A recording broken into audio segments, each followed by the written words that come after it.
So this is just a test video. This is nothing serious or deep. Um, Couple things this week coming up is everybody's dynasty. So there's some stuff, some really nice stuff being said, which is good. We can use a little optimism after this shooting in Florida. Um, but I also want you guys to have your feet firmly planted on the ground. So a little bit of information to kind of keep in the back of your mind, especially since you're one of my viewers. Um, so this particular, so here's the thing with astrology, right? So astrology, much like gardening and farming, right? Everything has a cycle and a season.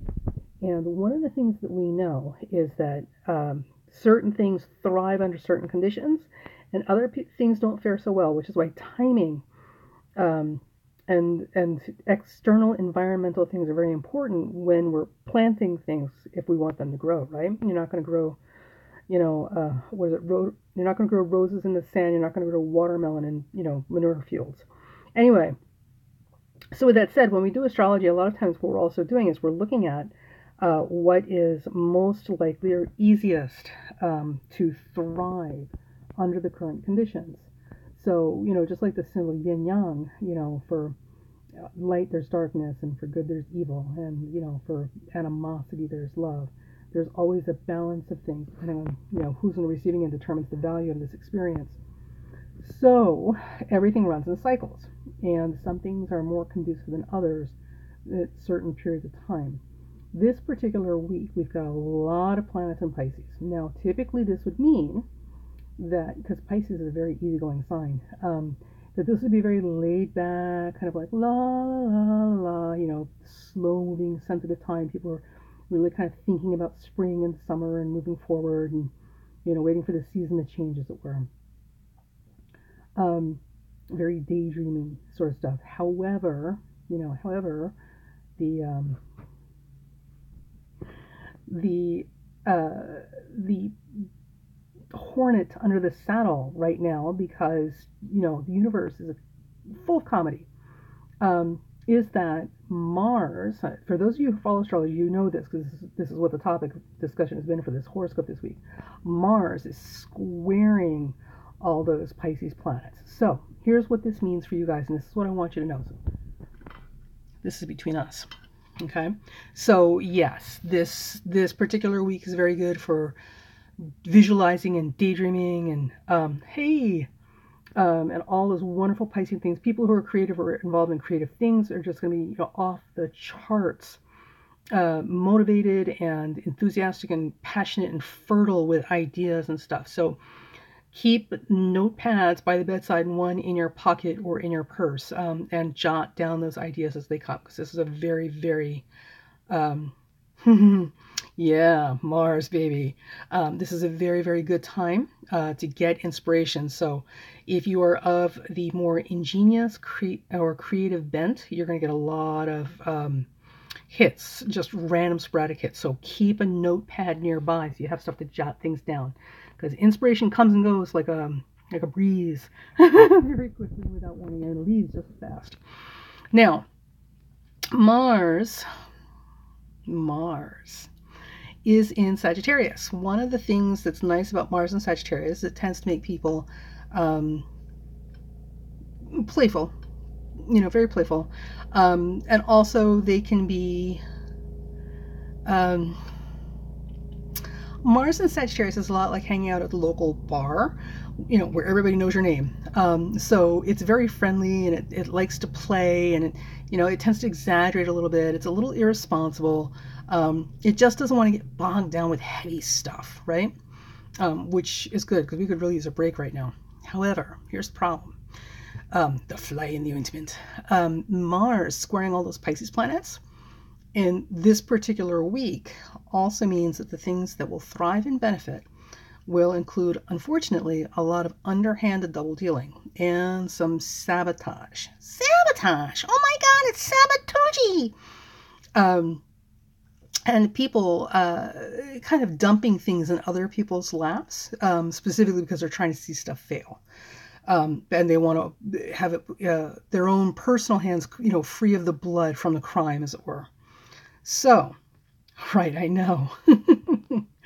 So, the problem is it's going to be very difficult to tell, like, the players from the fans, right? So it's going to be very difficult to tell who's who, what's what. So what I would say is that be prepared for people to, and you'll know who they are.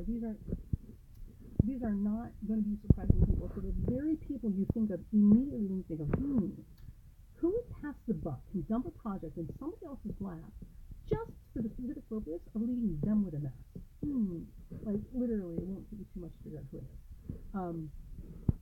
There's going to be a huge propensity to do that. Well, but this is the thing. It's not really that. This is kind of passing the blame. It's like, that if you give... So here's an example of what I'm talking about, right? So you have a project at work that needs to be done, right? And, like, you've invested a lot of time in the project. So you have a specific outcome in mind, but somebody's challenging you on it, right? So you can do one of two things. You can continue to defend yourself and the project the way you have it done, or you can say, you know what? Tell you what, you do it.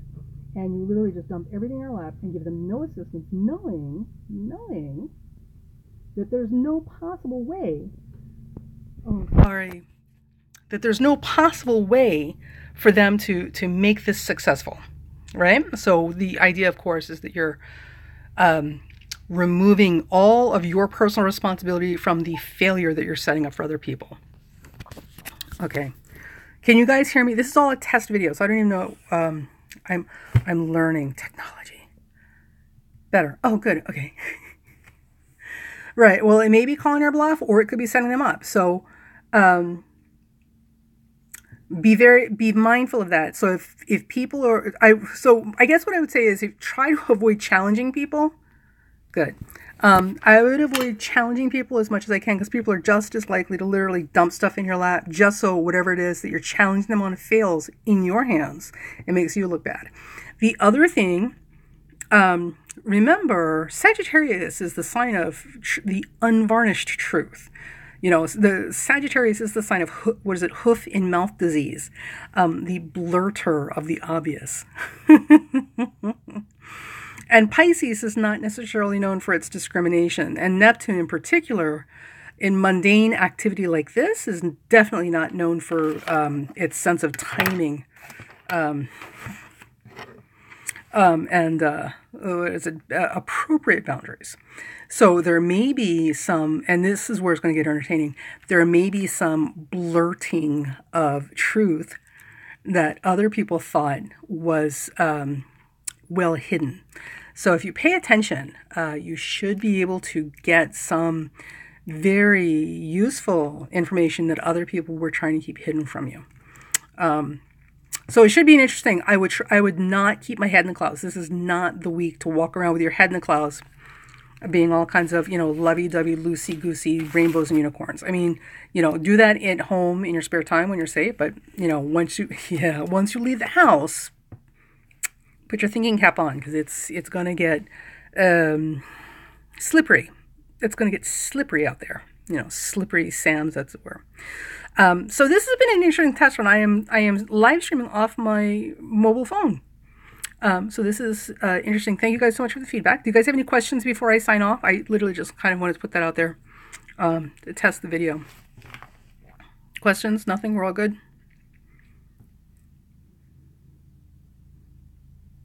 No, that's it. That must be it. I must have given such a perfect horoscope that we have no questions. That's awesome. You guys are welcome. So, I think in my next, I really do, because, yeah, I'm on the fence about this. I really do want to do a quick, guide. Yeah, right? Not too much time. I do need to get some sleep at some point. But I'm thinking, I'm having an idea, so your input is appreciated, of doing a guide on how to know what type of psychic, medium, soothsayer, astrologer, diviner of fortunes that you're dealing with, as opposed to hustlers.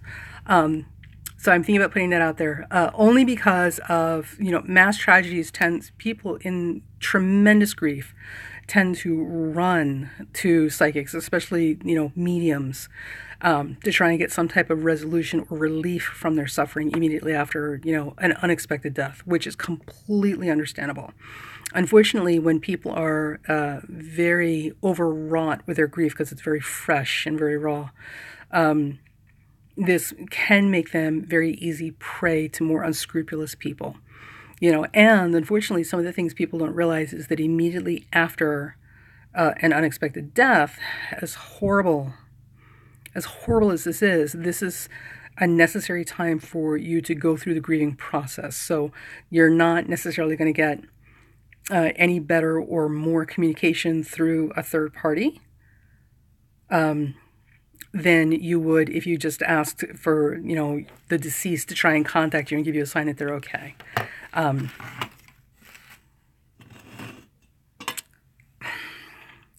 I don't know if they can or they cannot. I do know that psychologically it's very important that we are with our grieving. You have to give yourself the time to feel the emotions. You can't seek closure immediately. There's all kinds of stuff you have to process about that relationship. I know, I'm sorry. There's all kinds of stuff that you still have to process about that relationship, and you have to sort that out first. The other thing, it's just, I don't know. I mean, I'm not a medium. I don't go into deep trance, and I don't do deep trance state mediumship. And that's the only kind of mediumship I would trust. So I don't have any clear answers to that because I don't have any direct experience with it. So I can only talk about stuff that I've seen and heard and know about from, years of experience. Yeah, it's, when you lose somebody, you're losing a relationship that you were actively involved in. Unless you break up with somebody and you consciously decide to walk away from a relationship, a death is different because you're still actively in the relationship. And to have it cut short, it's literally like somebody just waking up one day and saying, "Oh, honey, I'm leaving you," and walking out of the house. It's difficult because it doesn't give you a chance to process into a closure with that. So abrupt endings to life, especially, oh my God, I can't even imagine losing my child. That's even harder. I don't know anybody who's ever lost their children that has ever really been 100% after that, because that's heavy. It's really heavy. So, and unfortunately, there are a lot of unscrupulous people out there in the world, especially these days, for whatever reason. Boy, it's like hell broke open and all the demons got loose. And half of them are in Congress right now. So I'm thinking maybe it's a public service announcement. We should go over some basics about what to look for when you're getting a reading and how to spot hustlers and con artists. Does the astrology now foresee something like this? If you're asking if astrology foresees hell breaking loose and all the demons escaping, well, I don't know. I I have no good answers for that. As far as the other stuff, I don't. I know, right? Well, a lot of what's going on right now is that the goddess is rising. The goddess has been rising for a long time. We're trying on an evolutionary level, to get back into balance. We've been under the patriarchy for a very, very long time.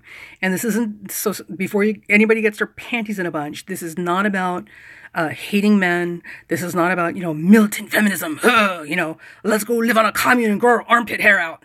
Whatever. It's not about that. It's very much about patriarchy as an absolute power socially has come to its natural conclusion and its natural corruption. And the problem is that, so socially we're dealing with the fallout from this. And so what's happening is we are trying to come back to a place of balance where women, and where females have the ability and the right to sit at the seat of power, and to be equals, with their partners. Because it's not about one gender being over the other, just like it's not about one person being over the other. It's very much about both of us being able to come to the table and bring our things mutually. And you can't do that in a society that is so out of balance, and is so corrupt, because absolute power corrupts absolutely. So there's oh my God, we could go on for hours about this, but ultimately that's what's happening. Is what we're seeing is a lot of the demons that have escaped from hell that are kind of pushing back, because they don't want things to change, but things have to change. It's called progress, and progress, change is never easy. It's always messy. Ask anybody who's ever survived adolescence. Okay, so let me see how this works. Oh, there's little comments. Okay, sorry. Panty secure. That's too funny. I'm wondering if people are dying so they can exit because of everything going on here now. I lost 2 people in March. Now I have another with cancer. Oh, Suzanne, I am so sorry. I'm so sorry. So, I'm not even going to pretend. I'm not even going to pretend that I have a really simple, easy answer for this, as far as why people die when they do. I mean, obviously we all kind of have the agreement, all of us, regardless of what our personal belief systems are, but we all kind of agree that people have an agreement to the length of life that they're allotted for when they're here. And, when it's time to go, it's time to go. But that's not always the case. I think, you remember those books? There was a brief time there were these books for kids called You Can Choose Your Own Ending or Choose Your Own Adventure. So you would read the book and get to the end of the chapter, and then you would decide which direction the hero or heroine would go, and then you would go to that chapter assigned because of that action you chose. So sometimes I think also too, life is a lot like that. So there are multiple options that we can go in as we go through life. I mean, we have things that we have to do. You have a job to do. There are things you're responsible for doing in your relationships you're meant to have while you're here. And, how these things kind of go, I think it depends, a lot on the choices that we make along the way, because, free will and all that sort of stuff. So as far as people exiting because they're trying to get out of here, I don't know that we have a choice in that matter, honestly. On a spiritual level or a psychological level, I don't know that we really have a lot of choice, although some people would say we do. I think a lot more of it has to do with having completed what we needed to complete, And the other thing, too, is some people are here literally because they're on angelic missions, okay? So they're here for a very, very brief time so that they can take on the cross for other people, right? So here's what I'm talking about. So, in these situations where we hear these horror stories, oh my God, about child abuse, right? Where these kids end up dead, or like these poor teenagers, oh my God, that all died in this mass shooting. So in instances like this, it's hard to make sense of this because, why would a loving God allow this to happen, right? I mean, of all the people that should have checked out, we got a list, karma. We have a list of people you missed. So in situations like this, a lot of times the people who have passed on in what appears to us to be in the most horrifying circumstances, or far too prematurely, often are here because they're carrying the cross for somebody else. So their death is literally a substitute for someone else. So they're standing in so that someone else didn't have to die in their place, if that makes any sense. They're kind of sacrificing themselves so that other people can continue on. And I'm sure there's a lot more to it than just that, but that's the most simple explanation I have. Because there are things that people just should not have to go through. Yeah.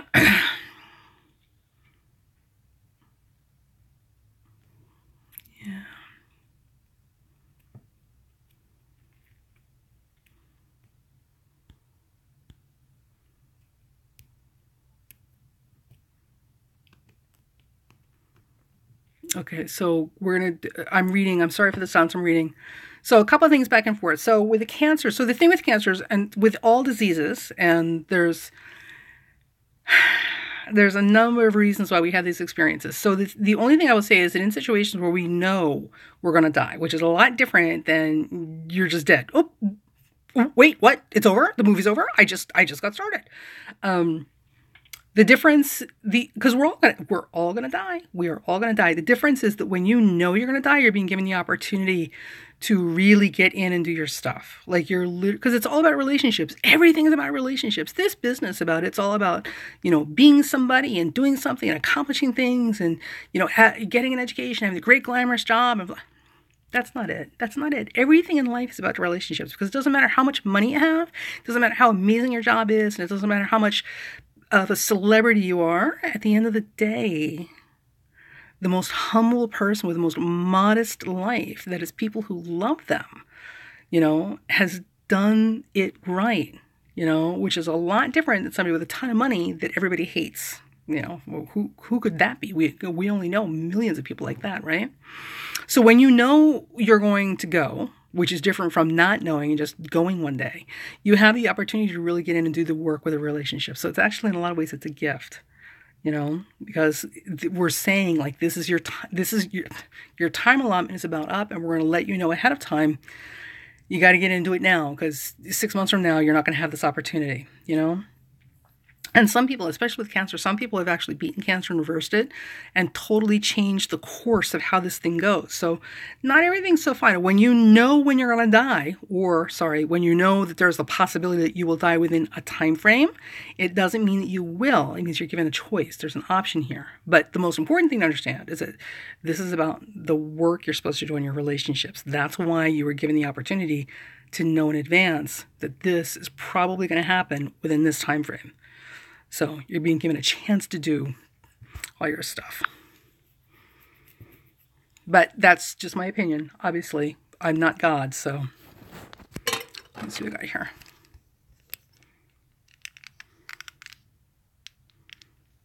All right. I know when you've had lots of family tragedy, karma and Saturn placement is area of astrology that's providing some understanding from you personally.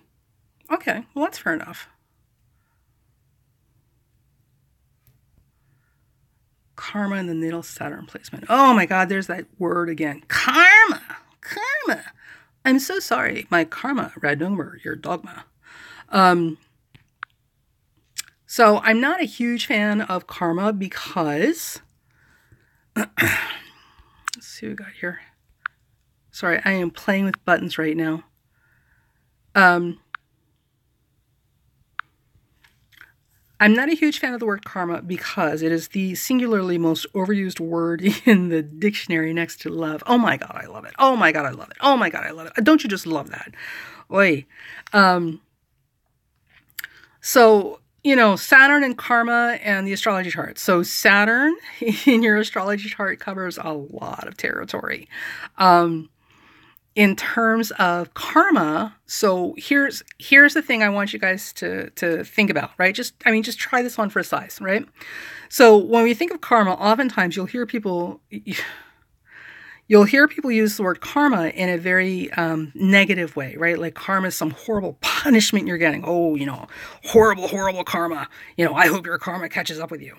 And karma is not about punishment per se. Karma is not about punitive measures. Karma is not about some evil thing that you have to suffer through because you are a horrible person. Karma is consequence, pure and simple, right? So dharma, which is the opposite of karma, is action. The dharma that we have in this lifetime has a lot to do with our work, what we do to alleviate the suffering of other people, what we do to leave behind a better world for future generations, what we do to benefit or be of benefit and service, to humanity. That's your dharma, right? So, and you can choose to do your dharma or you can choose not to, and you can certainly do your dharma in negative, not so great ways, right? Plenty of people doing that. Your karma, of course, is the outcome. It's the consequence of these things. So the thing about it is your karma could take lifetimes to play out. And ultimately, your karma is not about punishing you, right? karma and especially in the terms of reincarnation, it's not about punishment. It's about learning, and it's about becoming better, and it's about refining the soul. So if you're refining grain, turning grain into flour, you have to grind the grain down. There's a lot of grueling, uncomfortable work that has to be done, as you're, grinding through the mill to make this coarse grain into a very fine, powdery flour. So your soul is kind of the same way. There's a lot of work to be done to turn all of that gritty, coarse grain of a soul into a very fine, powdery flour that you can do amazing things with, right? So karma is very much about going through those processes, so that we can become better people, and when you do things that are not good, what you do is you create consequences that are also not good. And the thing to remember is that there are people who have done very, very good work in their previous lifetimes, and then they get here this time around and they just screw everything up, right? They just, they go like crazy being awful people. We all know these people. And yet, no matter what happens, they seem to keep coming up smelling like roses, right? Well, that's not fair. Well, yes and no. In terms of reincarnation, they are burning through their good karma that they've accumulated from past life good deeds, which is why they seem to have so much protection, in spite of being morons this time around. What this means is the next time around, all the consequences from this lifetime will show up in the next one. That's karma, consequences, right? So there's that. I'm not a huge fan of using the words Saturn and karma when we talk about astrology, because it's pretty overused. And Saturn covers a lot more than that, and the concept of karma is a lot more complicated and a lot more forgiving.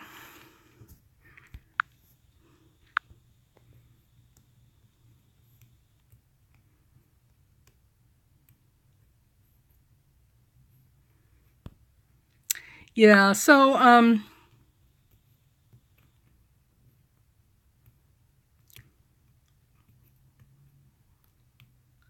okay, sorry.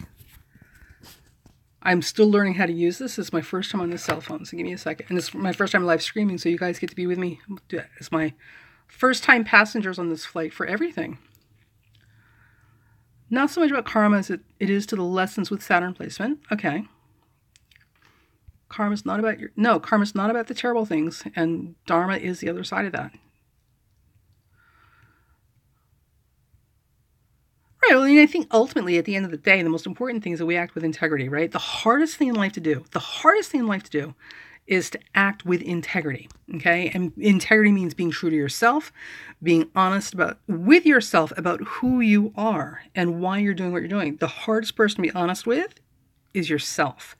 The most important person to have a relationship with is yourself. Everything begins and ends with this inside. And we've got to get that clean and clear and right, or nothing else in our life is going to make any sense.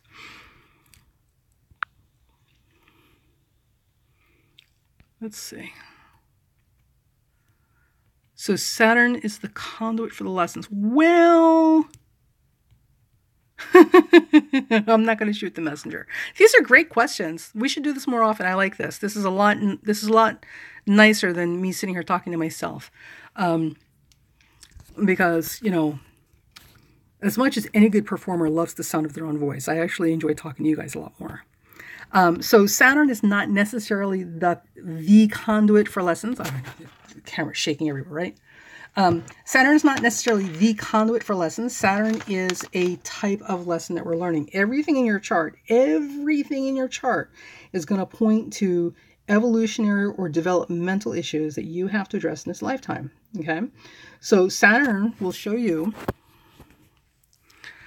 where the sensitive parts are, like where the really sensitive parts are. And I would really strongly encourage you guys to be very, very gentle with people's Saturns, because you guys know enough astrology to get yourself in trouble and to cause other people a lot of problems, and not enough astrology to be able to fix things if you break them. So be very, very gentle with people's Saturn areas, because there's a lot you don't know yet.